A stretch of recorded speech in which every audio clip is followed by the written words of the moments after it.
যারা কলকাতায় থাকি তাদের কাছে দার্জিলিং বাড়ির পাশেই, কিন্তু দার্জিলিং যেতে গেলে এনজেপি কিংবা শিলিগুড়ির টিকিট কোনো দিনও পাওয়া যায় না। সেটা হলো ট্রেনের টিকিট।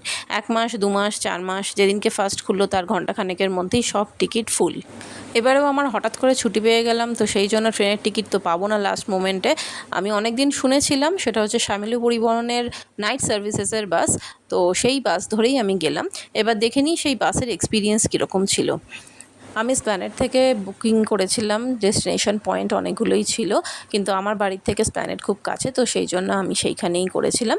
এটা হচ্ছে শ্যামলী পরিবহনের অফিস এবং ওটা ওয়েটিং রুম। এবং এই বাসটা যেটা দেখছো সেই বাসটা করেই আমি শিলিগুড়ি গেছিলাম। এটা fully sleeper AC coach. Fully sleeper মানে হচ্ছে দুটোই ওপরের আপার বার্থটাও থাকবে স্লিপার, নিচের তলার বার্থটাও থাকবে স্লিপার। বাসের ভেতরটা এরকম টাইপের, একটা সাইডে সিঙ্গল সিটিং আর একটা সাইডে ডাবল সিটিং। ভালো স্পেশাস বড় কাঁচ রয়েছে, জানলা রয়েছে এবং প্রত্যেকটা বার্থে কিন্তু নিজস্ব লাইট রয়েছে। আমি মেনশন করে দিয়েছিলাম যে আমি আপার বার্থ নেবো না লোয়ার বার্থ নেবো, আর সেই রকমভাবে প্রাইসটা আপার বার্থে একটু কম ছিল আর লোয়ার বার্থের প্রাইসেসগুলো একটু বেশি থাকে। আমার এই বার্থটা পড়েছিল 1800 টাকা পার হেড আর উপরেরগুলো ছিল 1500 টাকা পার হেড।